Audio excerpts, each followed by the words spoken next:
Then Pilate laid open Jesus' back with a leaded whip, and the soldiers made a crown of thorns and placed it on his head and robed him in royal purple.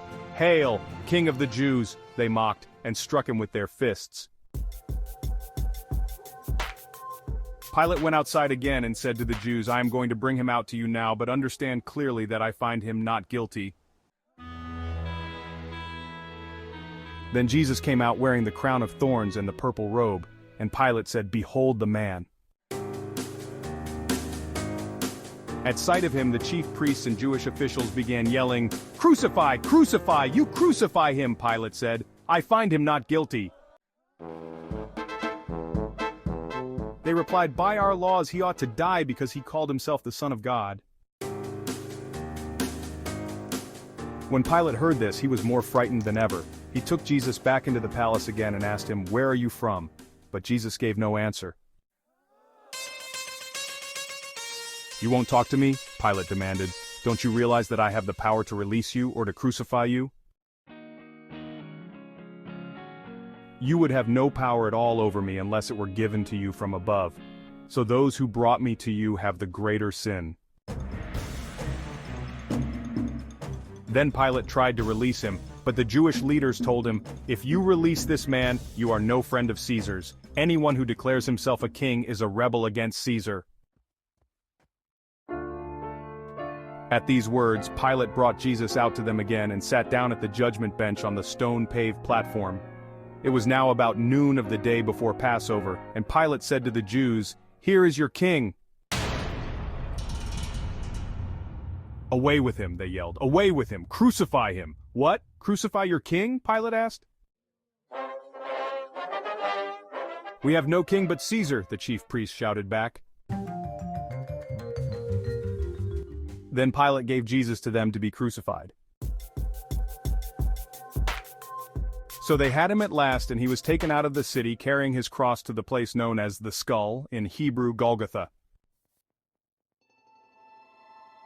There they crucified him and two others with him, one on either side with Jesus between them, and Pilate posted a sign over him reading, "Jesus of Nazareth, the King of the Jews."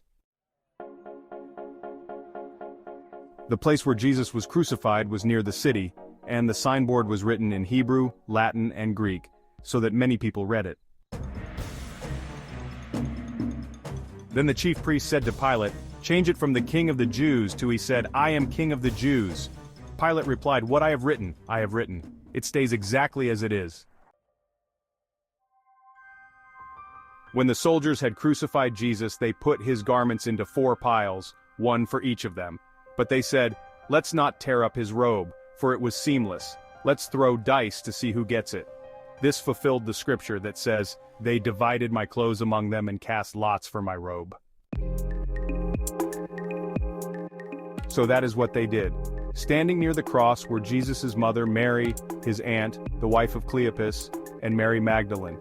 When Jesus saw his mother standing there beside me, his close friend, he said to her, "He is your son. She is your mother," and from then on I took her into my home. Jesus knew that everything was now finished, and to fulfill the scriptures said, "I'm thirsty." A jar of sour wine was sitting there, so a sponge was soaked in it and put on a hyssop branch and held up to his lips. When Jesus had tasted it, he said, "It is finished," and bowed his head and dismissed his spirit. The Jewish leaders didn't want the victims hanging there the next day, which was the Sabbath, and a very special Sabbath at that, for it was the Passover, so they asked Pilate to order the legs of the men broken to hasten death. Then their bodies could be taken down. So the soldiers came and broke the legs of the 2 men crucified with Jesus, but when they came to him, they saw that he was dead already, so they didn't break his. However, one of the soldiers pierced his side with a spear, and blood and water flowed out. I saw all this myself and have given an accurate report so that you also can believe. The soldiers did this in fulfillment of the scripture that says, "Not one of his bones shall be broken, and they shall look on him whom they pierced." Afterwards Joseph of Arimathea, who had been a secret disciple of Jesus for fear of the Jewish leaders, boldly asked Pilate for permission to take Jesus' body down, and Pilate told him to go ahead. So he came and took it away. Nicodemus, the man who had come to Jesus at night, came too, bringing 100 pounds of embalming ointment made from myrrh and aloes.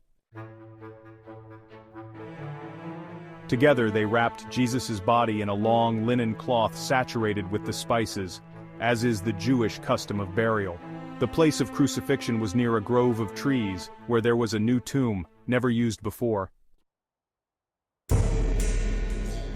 And so because of the need for haste before the Sabbath, and because the tomb was close at hand, they laid him there.